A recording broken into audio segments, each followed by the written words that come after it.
So I'm gonna go over 5 mistakes that are keeping you skinny in real time, and my promise to you is that if you watch this video till the end and implement all the right steps and fix all of these mistakes that I'm talking about in this video, you are going to finally start gaining weight and you're gonna build muscle and get rid of the skinny body and get rid of looking like a boy.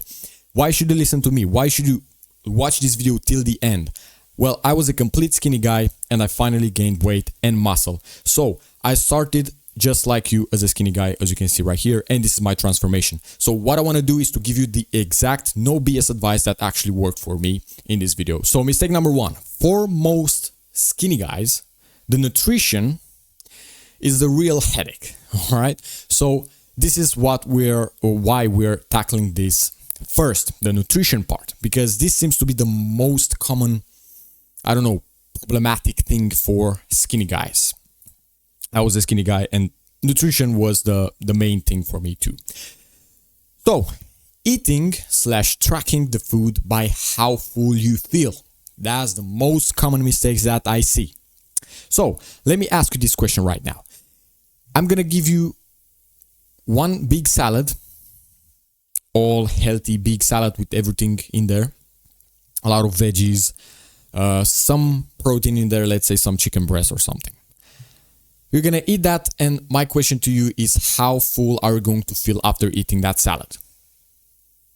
You're going to feel very full, right? Because you get a lot of volume. Like imagine a big bowl of salad with a bunch of stuff in there, right? You're going to feel very, very full. But what if I give you 300 grams of ice cream? You eat that, very tasty. How full are you going to feel after you eat that ice cream, after finishing that ice cream? Not that full. How many calories did you eat which one has the most calories? The salad or the ice cream? You're going to say the ice cream. That's the right answer, right? So feeling full doesn't necessarily mean that you ate a lot of calories. Feeling full means that you have a lot of volume in your stomach, all right? Not that you have a lot of calories in the food that you ate. You can get my exact meal plans and training programs and the exact strategy that I used to gain weight fast. A couple of guys have already got it and they're very happy with it. Click the first link in the description if you're interested. So based on that, you cannot say that you ate a lot of calories just because you feel full and cannot eat anymore, all right? Do this experiment right now if you don't trust me. Drink 1 liter of water very, very fast, like in a couple of minutes, and you will feel full. You'll be full. Did you drink a lot of calories? No. So, how can we fix this? The first thing that we need to do is to understand the 2 types of food. I mean, there are 2 more types, we can combine this, but these are the 2 main things, right? So, we have high volume, low calorie, and low volume, high calorie. You need to eat more low volume, high calorie foods because this is going to make it easier for you to eat a lot of calories and not feel that full. Now, we can still eat high volume and high calorie foods. For example, you can have a very big plate of pasta with a bunch of calories, 1000 calories. You add a bunch of olive oil, a bunch of pesto, all that stuff, cheese, all that stuff, and you have a bunch of volume because it's a big plate of pasta and it's still 1000 calories, so it's a lot of calories and high volume. That's good. However, we don't want to have high volume and low calories that much in our diet.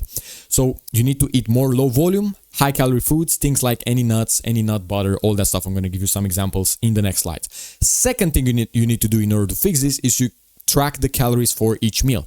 You do not need to be exact, like to the calorie, but just have an idea how much calories does the food that you eat have, all right? Because that's going to give you an idea, all right? How much volume, how many calories, how much calories do I have in this meal? That's going to give you a rough idea and you can think about it. Okay, I feel full, but it's like only 400 calories. I need to eat about 600 in this meal. So then you can start adjusting things. Mistake number 2 is eating a low-fat diet. Now, you hear this a lot. Eat less fats, eat less fats, eat healthy fats, do not eat this fat because this is dangerous and all that stuff. Now, in your position right now as a complete skinny guy, as I started right here, All right. You do not want, the last thing you want to do is to eat a low fat diet, right? And we want to do this in a way that it's still healthy, but it gives us a lot of calories. We can take advantage of this. And I'm going to explain to you all of this stuff, and I'm going to make it very clear for you why you want to eat healthy fats and not just any kind of fat. So if you eat low fat diet, it's very hard to get in a lot of calories. All right. To gain weight, you need the surplus. Let's say this is how much calories you need to maintain your body fat percentage. To do a surplus, you need to give your body more calories so that at the end of the day, it has some extra calories in order to add some body fats to use it to build muscle and all that stuff. You need a surplus. You need to, in order to build something, you need a surplus. So let me check the face cam works. So you need a high fat diet, but I'm not saying eat any kind of fat. You need healthy fats. Not because fat makes you fat. This is a common mistake that I see in a lot of people. So many people think, oh, I'm not gonna eat fat because fat makes you fat, or certain food makes you fat. That's bullshit, all right?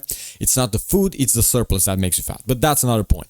We're not trying to lose weight, we're trying to gain weight. So not because fat makes you fat, but because it's the most caloric dense macronutrient.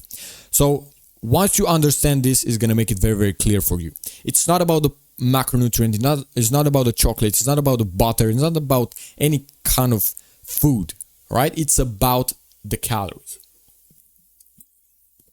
So you need to understand this. Per 1 gram of protein, we've got about 4 calories.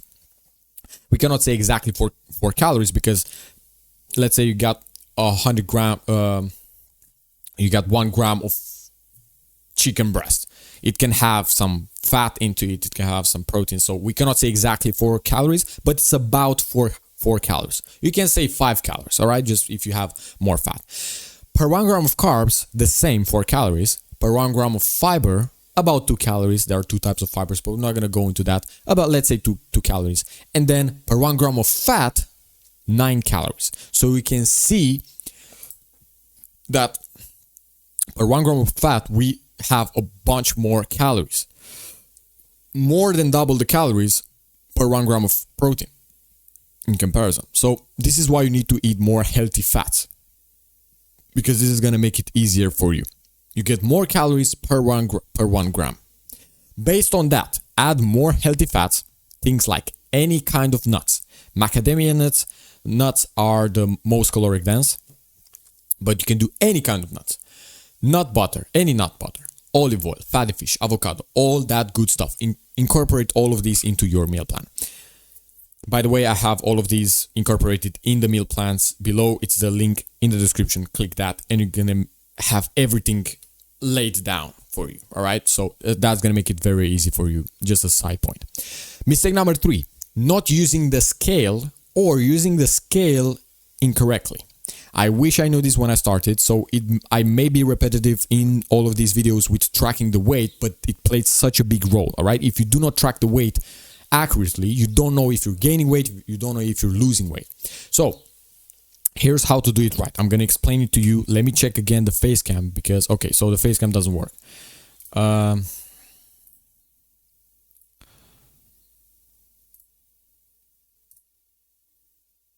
Wait, sorry for that.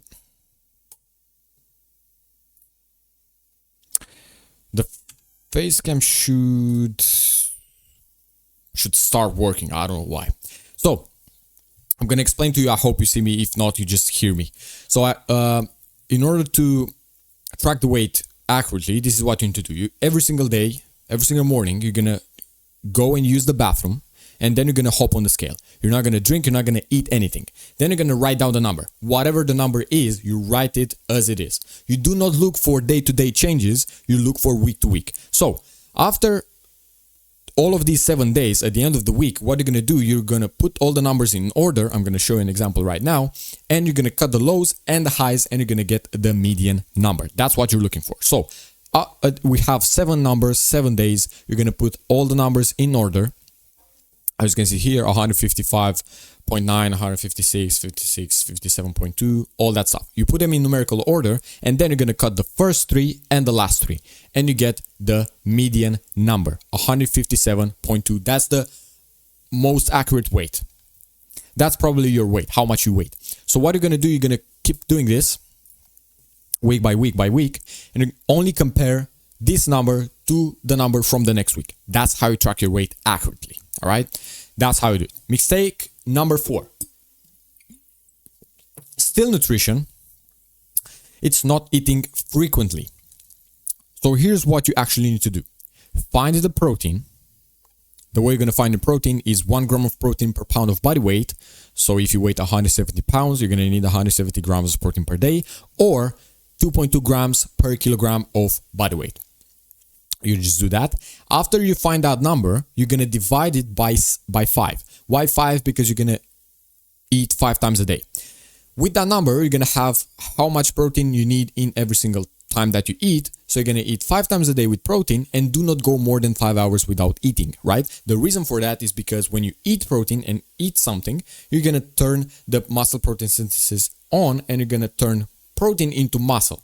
If you stop eating, that process is going to go down. So you're not building muscle. What you want to do is to eat 5 times a day to optimize this, and you're going to have this process of building muscle elevated throughout the day. That's how you do it.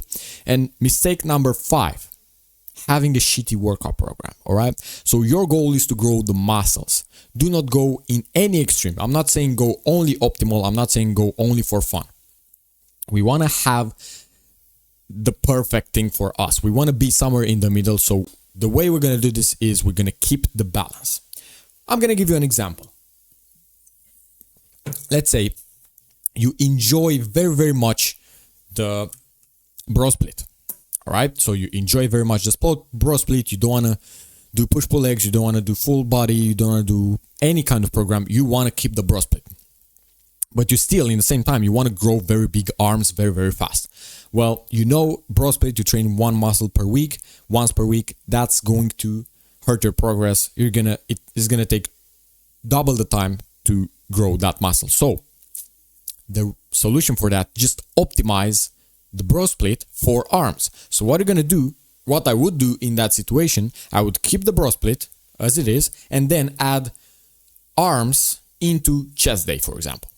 So on Monday, I'm going to train the chest and the arms.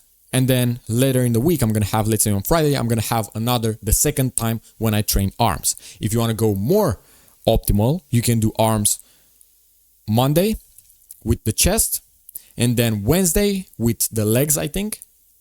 Yeah. And then Friday again, arms separate.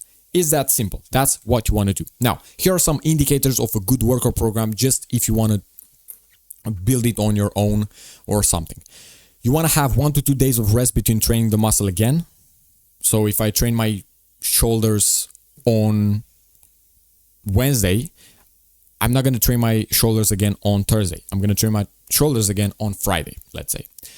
Then 6 to 20 sets per muscle per week. If you're more a beginner, go closer to 6. If you're more advanced and you train very, very hard, 10, 20 sets per muscle per week in terms of volume. 6 to 30 reps per muscle per set.